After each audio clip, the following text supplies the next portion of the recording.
The Honda Motor Company generates approximately $21,000 in revenue every single minute.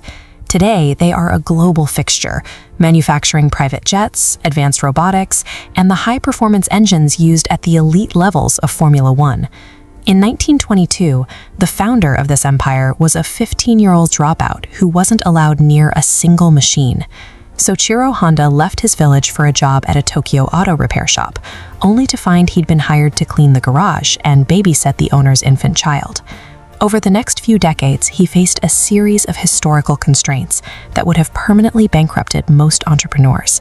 He lived through the total destruction of the 1923 Great Kanto earthquake, the firebombing of his factories in World War II, and absolute financial ruin.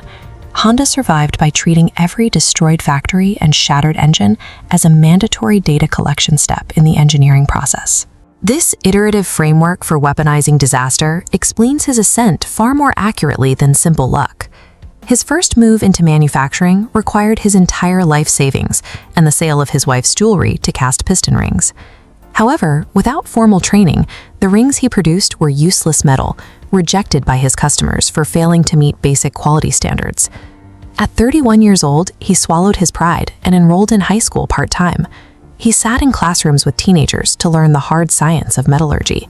Applying this scientific knowledge finally allowed him to engineer an acceptable piston ring, eventually securing a major contract with Toyota. Then came the ultimate wipeout. World War II bombers destroyed his newly successful factory, and whatever remained was completely flattened by the 1945 Nankai earthquake. Returning to absolute zero forced him to abandon his old manufacturing paradigms. He began to look at post-war transportation through a lens of extreme scarcity. In the wake of the war, Japan faced a massive transportation crisis. Manufacturing materials were non-existent, and gasoline was critically scarce and became incredibly expensive. Honda found a scrappy solution using surplus military radio generators.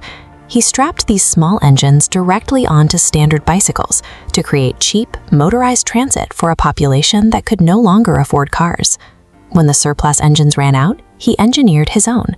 To bypass the fuel shortage, he designed these engines to run on an unconventional mixture of petrol and resin extracted from pine tree roots. This hybrid solution triggered a massive explosion in nationwide demand as workers across Japan scrambled to buy the affordable bikes. By designing for the most resource-starved demographic, Honda established the manufacturing volume and the capital required to begin his next leap into the global market. His next goal was to design a motorcycle specifically for women and everyday delivery workers who had to navigate unpaved, broken roads. They had to solve a mechanical paradox, engineering a tiny 50cc engine to produce 4 horsepower, 4 times the industry standard. They also invented a centrifugal clutch, using rotational speed to automatically engage the engine, removing the need for a manual clutch lever. This allowed soba delivery workers to easily ride the motorcycle while holding a tray of food in one hand. Designing for extreme usability disrupted the intimidating image of motorcycles worldwide, making them accessible to the average commuter for the first time. In the 1970s, the U.S. Clean Air Act and the global oil crisis hit the automotive industry simultaneously. While American manufacturers hired armies of lawyers to fight the new emission standards, Honda took a mechanical approach.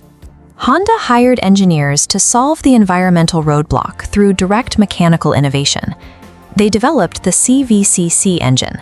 CVCC stands for Compound Vortex Controlled Combustion, using a small auxiliary combustion chamber to achieve a cleaner burn. It met the strict US standards without needing a catalytic converter, a feat the major American automakers had claimed was impossible. This proved that regulatory obstacles often serve as opportunities for agile outsiders to out-engineer lethargic monopolies.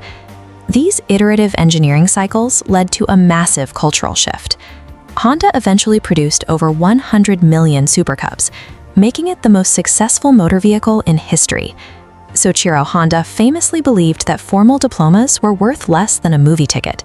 He placed his faith in the practical knowledge gained through repeated mechanical failures.